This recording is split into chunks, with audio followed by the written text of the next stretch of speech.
Morning वालों की स्वागत है आपके एसआरसी मैथ्स गुरु यूट्यूब चैनल में। दोस्तों, मैं वीडियो शुरू करने से पहले एक बात कहना चाहूँगा। More study more problem, no study no problem. देखिए, कहने वाली बात सिर्फ इतनी है, यदि आप पढ़ोगे तो आपके सामने कठिनाई आएगी, और यदि आप पढ़ोगे नहीं तो कठिनाई कहाँ से आएगी भाई? ठीक है, तो इसलिए क्या, यदि आपको कुछ करना है जीवन में तो पढ़ना स्टार्ट कर दीजिए। कोई भी प्रॉब्लम हो तो चाहे कहीं से पढ़ो, मैं यूँ नहीं करें, यहीं से पढ़िए, आप कहीं से पढ़िए, अपना जीवन बनाइए। ठीक है, तो वैसे संख्याओं के ऊपर हमने चर्चा कर ली। प्राकृत संख्या, पूर्ण संख्या, पूर्णांक संख्या, परिमित संख्या, अपरिमित संख्या, वास्तविक संख्या, काल्पनिक संख्या, सहअभाज्य संख्या, भाज्य संख्या, अभाज्य संख्या, सम्मिश्र संख्या। इन संख्याओं का हमने जिक्र कर लिया है। अभी कुछ संख्या और रह रही है, उनके बारे में जिक्र कर लेते हैं। देखिएगा, कल मैंने आपको ये सवाल दिया था और मैंने कहा था कमेंट करना इसके बारे में। ठीक है, उत्तर क्या आता है आपका? निम्न में से अपेक्षित अभाज्य संख्या है। देखिए, ये सवाल एक बार आया हुआ है एग्जाम में, और आजकल क्या है, कंपटीशन इतना टफ हो चुका है कि सवाल कोई से पूछ सकता है आपसे। ठीक है, तो निम्न में से अपेक्षित अभाज्य संख्या क्या है? यदि आप वीडियो पहली बार देख रहे हो तो आप ही करके देख लो ना, इसमें क्या आएगा। मेरे हिसाब से बहुत कम बच्चे कर पाएंगे। ठीक है, हालांकि मैं यूं तो नहीं कहता कोई नहीं कर पाएगा, लेकिन बहुत कम बच्चे कर पाएंगे। देखिएगा, अपेक्षित अभाज्य संख्या के बारे में मैंने आपको बताया था, वे संख्याएं जिनका HCF यानी महत्तम समापत्ति 1 प्राप्त हो, यानी एक तरह से वो क्या हो, सह अभाज्य संख्या हो। सह अभाज्य संख्या में भी यही होता है, जिसका HCF क्या होता है, 1 होता है।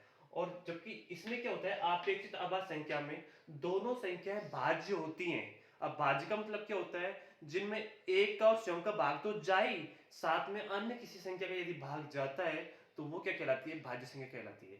यानी एक तरह से मैं कहूं, अपेक्षित अभाज्य संख्या कौन सी होती है? वो संख्या है जिनका HCF यानी महत्तम समापत्ति 1 प्राप्त हो, साथ में दोनों संख्याएं क्या हो, भाज्य हो, तो क्या कहलाती है, वो अपेक्षित अभाज्य संख्या कहलाती है। ठीक है, इसकी बात करते हैं। देखिएगा, इनके बारे में देखें तो यहां पर आपको HCF एक तो प्राप्त हो रहा है, मैं मान रहा हूं। यदि आप इसका HCF निकालोगे ना, महत्तम समापत्ति निकालोगे, देखिएगा 21, 3 सत्यों 21, 23, 23 हमारी क्या है, अभाज्य संख्या है, तो 23 में 23 का ही भाग जाएगा भैया ना। तो देखिए इन दोनों में, देखिए यहां तो आ रहा है 3 गुणा 7 बराबर 21, और यहां पर आ रहा है 23 गुणा 1 बराबर 23। कि इन दोनों में क्या है, कोई भी गुणनखंड कॉमन आ रहा है क्या?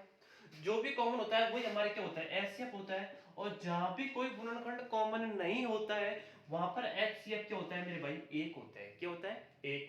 तो बताओ इनका HCF 1 आ रहा है, नहीं आ रहा है? बिल्कुल आ रहा है। दूसरी कंडीशन इसकी ये होती है कि दोनों संख्याएं क्या होनी चाहिए, भाज्य होनी चाहिए। क्या होनी चाहिए, भाज्य। एक बात बताओ, देखो 21 में तो देखो 1 का जा रहा है, 21 का जा रहा है, देखो उसमें 3 का भी जा रहा है और 7 का भी जा रहा है, तो ये तो भाज्य संख्या है। लेकिन क्या 23 भाज्य संख्या है क्या? 23 में तो ओनली 23 का ही जाएगा, फिर 1 का जाएगा और किसी संख्या का भाग नहीं जाएगा। तो मैं कह सकता हूं कि ये हमारी क्या है, भाज्य संख्या नहीं है। जब ये भाज्य संख्या नहीं होगी तो आपकी अपेक्षित अभाज्य संख्या भी नहीं होगी। तो पहला ऑप्शन आपका कट। इस तरह आप ये तीनों ऑप्शन को चेक कीजिए। मैं आपको ज्यादा टाइम खराब नहीं करूंगा, मैं आपको जल्दी से बता दे रहा हूं। देखिए ये संख्या है दोनों, जो ये संख्या है ना दोनों, इनमें देखिए आपको क्या ऑप्शन नजर आ रहा है। देखिएगा, इन दोनों की यदि क्या मैं 22 के टुकड़े करूं, 11 1, 3 9 27, 3 तिया 9। देखिए इन दोनों में क्या है, HCF बताओ, इन दोनों क्या है, कोई भी गुणनखंड कॉमन नहीं हो रहा है। 2 आ रहा है, नहीं आ रहा, 11 आ रहा है, नहीं आ रहा, तो बताओ यहाँ पर HCF क्या होगा, 1 होगा। सीधी सट बात ये है। अरे HCF 1 आ गया, नहीं आ गया, HCF 1 आएगा तो मैं कह सकता हूँ यार HCF 1 आ रहा है, चलो ये कंडीशन तो ये फॉलो कर रहा है कि इसका HCF 1 आ रहा है, कि ये दोनों भाज्य संख्या है क्या? देखो 22 में 1 का जा रहा है, 22 का भी जा रहा है, ठीक है, सामने उसमें 2 का भी जाएगा, 11 का भी जाएगा। 27 में देखिए, देखिए इसमें जैसे क्या है, 1 का 27 का जाएगा ही, इसमें देखो 3 का भी जा रहा है, 7 का भी जा रहा है, तो बताओ ये आपकी अपेक्षित अभाज्य संख्या हो गई, नहीं होगी?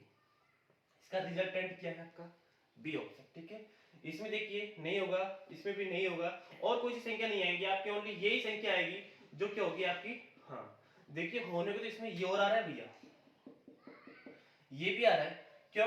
क्योंकि देखिए जैसे क्या है, 2 सत्यो 14, इसमें देखिए इसका HCF 1 आएगा, और दोनों संख्या क्या है, भाज्य। देखो इसमें 2 का जा रहा है, 7 का जा रहा है, इसमें देखो 5 का भी जा रहा है, 11 का भी जा रहा है, तो ये भी क्या है आपकी आप एक जैसे क्या है, ये भी क्या है, दोनों भाज्य संख्या है, तो ये भी आपकी आपकी संख्या है, यानी इसमें आपको दो ऑप्शन, पता नहीं कैसे गलती से लग गया, कोई बात नहीं, बी भी उत्तर सही होगा, इसमें डी भी उत्तर सही होगा।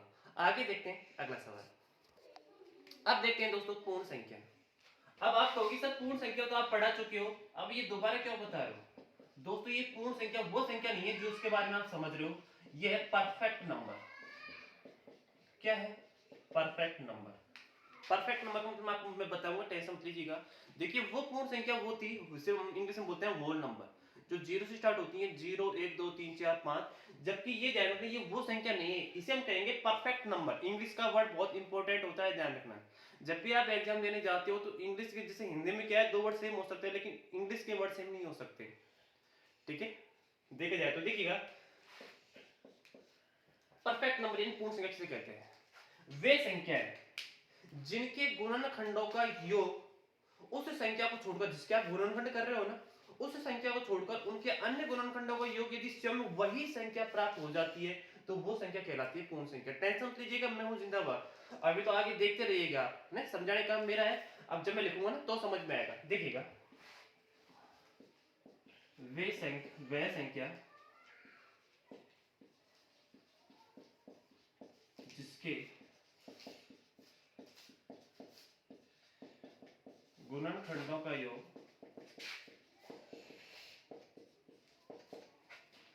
स्वयं को छोड़कर, है ना, वो संख्या जो ले रहे हो ना वो संख्या ले लेनी। मैं आपको बता दूंगा, ऑप्शन से समझ में आ जाएगा, एग्जांपल लेंगे समझ में आ जाएगा। स्वयं को छोड़कर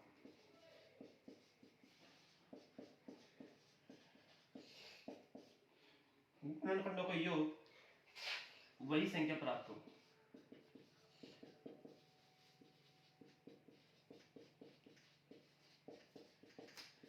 अब कैसे? देखिएगा, जैसे मैं आपके सामने एक एग्जांपल लेता हूं, मैंने ले लिया 6। एक एग्जाम में एक सवाल आया हुआ था कि निम्न में से पूर्ण संख्या क्या है। ऑप्शन थे उसमें 2 3 4 6। 2 3 4 6 इसने पूछा था निम्न में से पूर्ण संख्या है। अब भैया जैसे क्या है, किसी ने सोचा देखो यार पूर्ण संख्या वैसे देखी जाए तो सारी पूर्ण संख्या है, वैसे हमने जैसे क्या पीछे पढ़ा था ना, पीछे पढ़ा था उसके अकॉर्डिंग तो 0 1 2 3 4 5 6 सारी संख्या बताओ, सारी क्या पूर्ण संख्या है? नहीं है। उन्होंने सोचा, अब इसके बारे में किसी को पता नहीं था,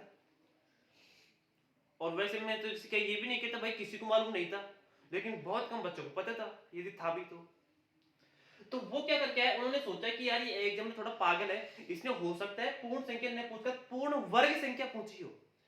अब देखो इनमें क्या पूर्ण वर्ग संख्या ओनली ये आ रही है 4, क्योंकि 2 का वर्ग होता है 4। तो उन्होंने किस पे टिक लगा दिया? ये 4 पे सी पे टिक लगा दिया, उत्तर आ गया सही। जब उनका रिजल्टेंट आया ना लास्ट में जाके, तो उन्होंने सोचा यार ये क्या हो गया। तो देखिए जो अच्छे बच्चे होते हैं ना, वो हमेशा से क्या इंग्लिश पर एक बार जरूर फोकस करते हैं। जब उन्होंने इंग्लिश में पढ़ी तो उसमें आया आपको परफेक्ट नंबर लिखा हुआ है, और परफेक्ट नंबर इसके भाई परफेक्ट नंबर के बारे में जो कोई जानता है उसने लगा दिया होगा। परफेक्ट नंबर क्या होती है? वह संख्या जिसके गुणनखंडों का योग स्वयं संख्या को छोड़कर यदि वही संख्या प्राप्त होती है तो वो क्या कहलाती है? आपकी परफेक्ट नंबर कहलाती है, पूर्ण संख्या कहलाती है। जैसे देखिएगा, 2 के यदि मैं टुकड़े करूं, सुनना ध्यान से, 2 एकम 2, तो देखिए 2 को तो आप छोड़ दो तो एक बचा नहीं बचा, तो ये तो एक तो यार 2 के बराबर नहीं आ रहा, तो ये ऑप्शन आपका नहीं हो सकता।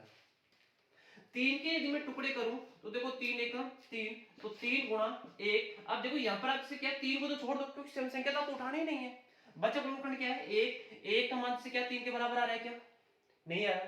4, देखो 4 को मैं 2 गुणा 2 लिख सकता हूं। अब आपको क्या पूछ, 4 ऐसी कोई बात नहीं है, मैं डायरेक्ट लिख रहा हूं, ठीक है? इसमें देखिए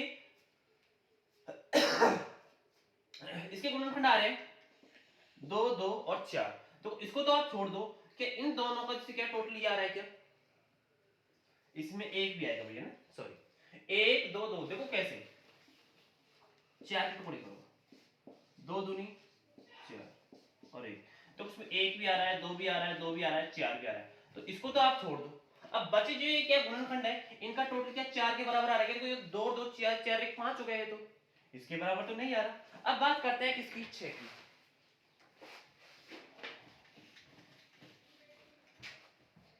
6 की देखिएगा, बोलो 2 तिया 6 और 3 एकम 3। इसके गुणनखंड क्या क्या है? देखो 1 है, 2 है, 3 है और क्या है? 6। सारे गुणनखंड उठा लिए, मतलब सब उठाना है आपको, ठीक है। ये स्वयं संख्या तो आपको उठानी ही नहीं है। अब बताओ गुणनखंड ये बचे नहीं बचे, 1 और 2 कितना होता है 3, और 3 3 क्या होता है 6। तो बताओ इनकी ये गुणनखंडों का योग बताओ वही प्राप्त, वही संख्या, पहली वाली संख्या प्राप्त भी नहीं हुई। तो ये क्या है, एक परफेक्ट नंबर है, पूर्ण संख्या हिंदी में बोले तो, ठीक है। कोई बात नहीं, समझ में नहीं आया तो और ऑप्शन देखते हैं, दूसरा देखिएगा। जैसे मैंने ले लिया 28, ठीक है। 28 को देखते हैं। 28 के दोस्तों आपके सामने क्या गुणनखंड कर रहा हूं, देखिएगा। अब आज गुणनखंड देखिएगा, 14 बार जाएगा, 2 सत्यो 14, 7 एक 7।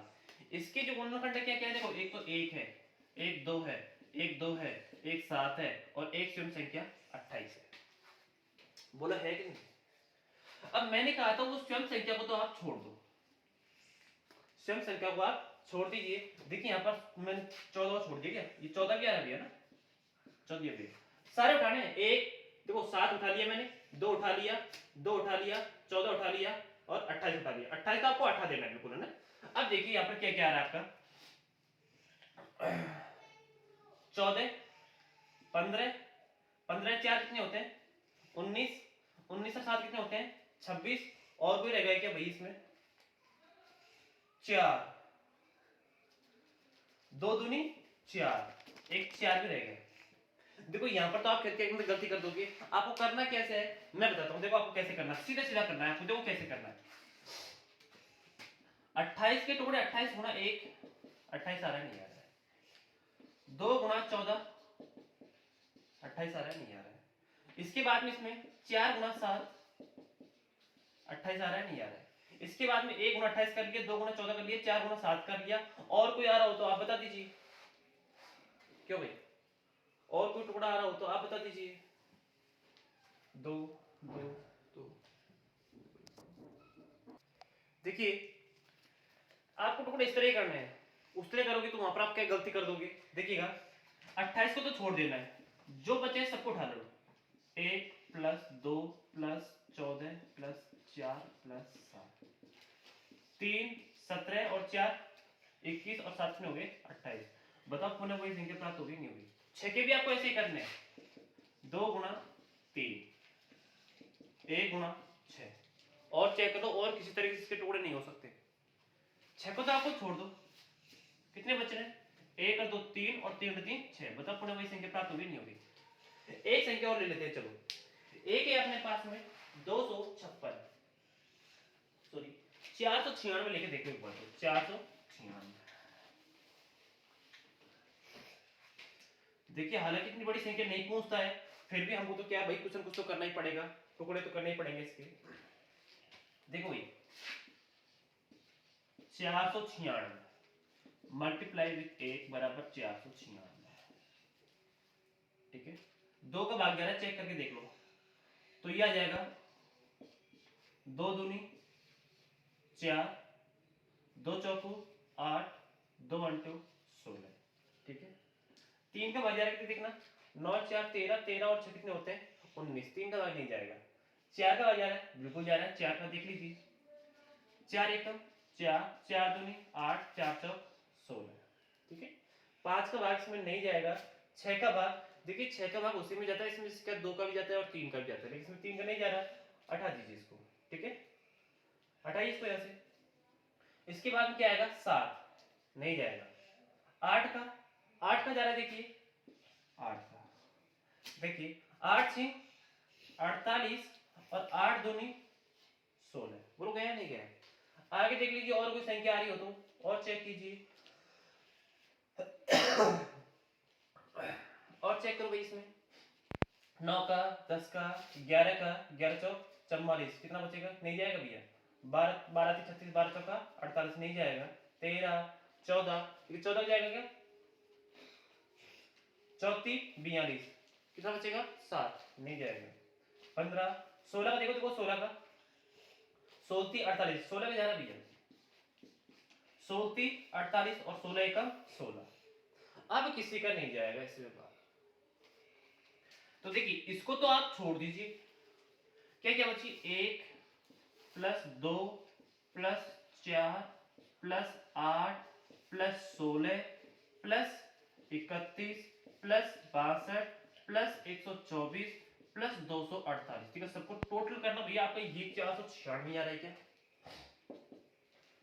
3 और 4 7, 7 और 8 कितने होते हैं? 15, 15 और 16 होते हैं 31, 31 31 62, 62 62 124, 124 124 248 और 248 248 टोटल हो जाएगा आपका 496। बताओ वही संख्या प्राप्त होगी नहीं? उम्मीद करता हूं आपको पूर्ण संख्या समझ में आ गई होगी।